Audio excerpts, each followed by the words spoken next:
Hello there, this is a revamped video of the video on the standard form of a parabola. So the standard form of a parabola is f of x equals a times x squared plus bx plus c. F of x is the function f with the variable x.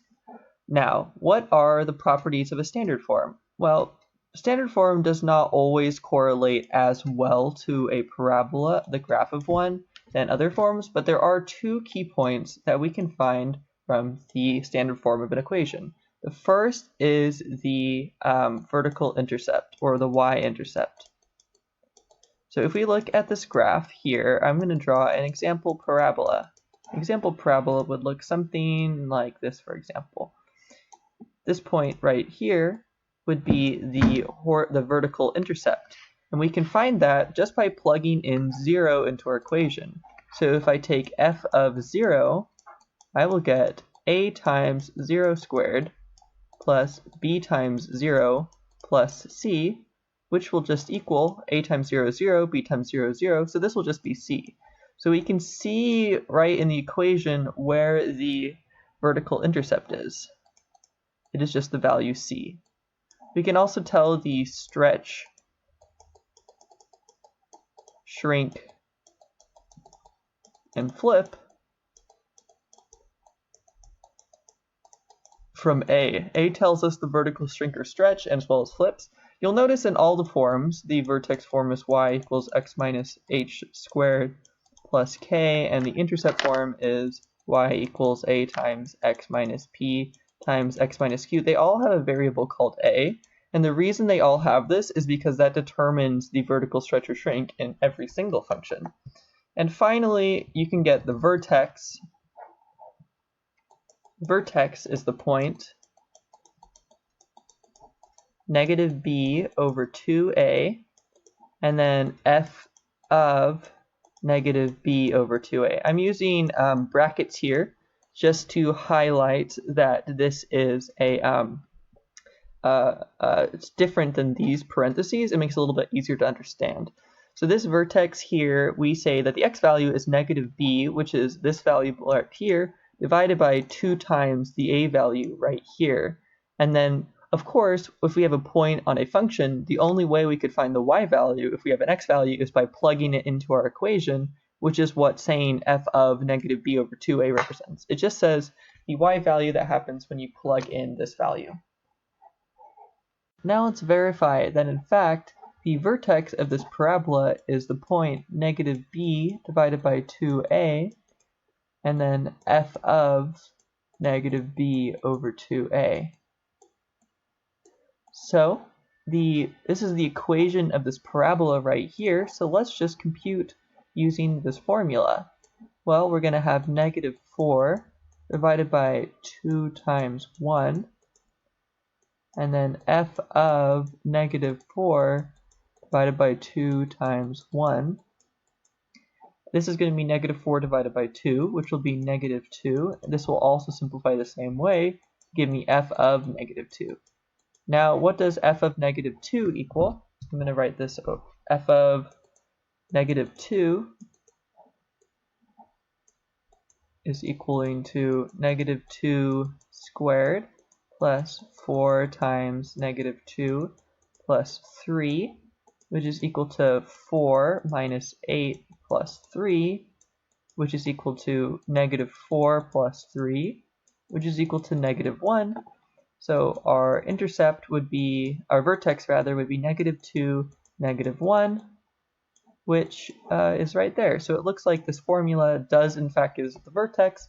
If you want to know why that's the case, you'll find out later in a calculus class. And we also want to notice that this 3 here is the vertical intercept, which we can see right there. Now let's look at two examples of finding the standard form of a parabola. So our first job when we find the standard form of a graph is to identify whether this parabola would be easier to write in vertex form or intercept form, and then we will convert it into standard form. So this parabola, the roots are a little bit hard to see right here and here. However, the vertex is clearly identifiable at the point negative 2, negative 2. So if the vertex form is y equals a times x minus h squared plus k, then the vertex is the point hk. So here we can see the vertex is -2, -2, so this tells me h is -2 and k is -2 as well. So we'll have y equals a times x minus 2, it'll be x minus -2 squared minus 2, which will simplify to y equals a times x plus 2 squared minus 2. Now a determines the vertical stretch or shrink, and when we go over 1, we go up 1, which tells me that a equals 1. So we'll have y equals x plus 2 squared minus 2, which is our equation in vertex form. However, this is not the equation in standard form, so I want to take my equation, and we're going to do it over here. We're going to have y equals x plus 2 squared minus 2, and this is the same thing as saying x plus 2 times x plus 2 minus 2, because we're saying x plus 2 squared is x plus 2 times itself, so it's really this binomial squared, and so it's two binomials multiplied together. Now we're going to distribute. A lot of you have been saying foiling, so this is the same thing as foiling, but we're going to use the word distribute here because it's more generalizable to multiplying other polynomials together. So this will give me x times x, which is x squared, and then x times 2, which is 2x, and then 2 times x, which is another 2x, and then 2 times 2, which is 4, and then we still have the minus 2. Combining like terms gives me y equals x squared plus 4x plus 2, which is my equation in standard form.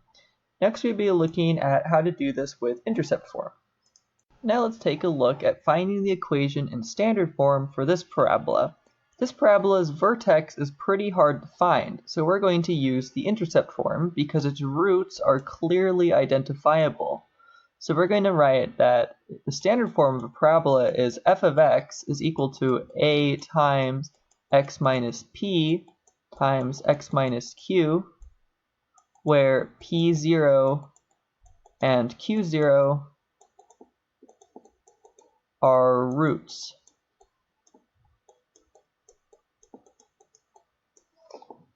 Okay, so now if we look at our parabola here, we have roots at -1, 0. I'm going to write that right next to the root to make it a little bit more clear.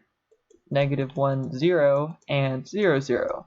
So if we plug these into our equation, we will get f of x is equal to a times x minus -1 times x minus 0. To simplify this, we'll get f of x is equal to a times x plus 1, and then x minus 0 is just the same thing as x, so we're going to write x like that.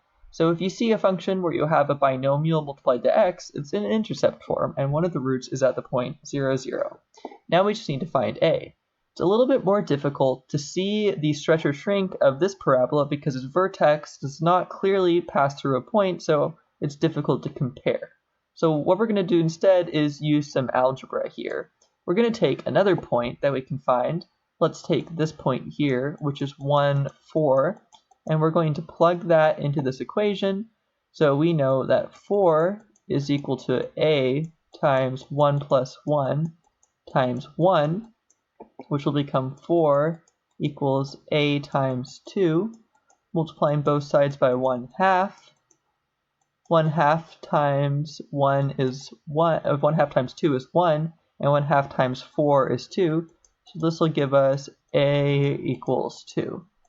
So our equation is f of x is equal to 2 times x plus 1 times x. Now we need to convert this into standard form. So if f of x, I'm just going to write it up here again, equals 2 times x plus 1 times x, we have to Let's distribute the 2 first. You could also multiply these together first, but we're going to distribute the 2 first because why not?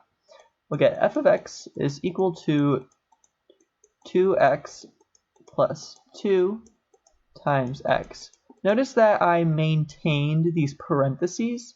Otherwise, it might be difficult and we might not realize that we have to multiply this entire binomial by x again. If I had removed these parentheses, I would have ended up just multiplying 2 by x, which would have been incorrect. Now I'm going to distribute in the x, and we'll get f of x equals 2x squared plus 2x, which is our equation in standard form and is our final answer.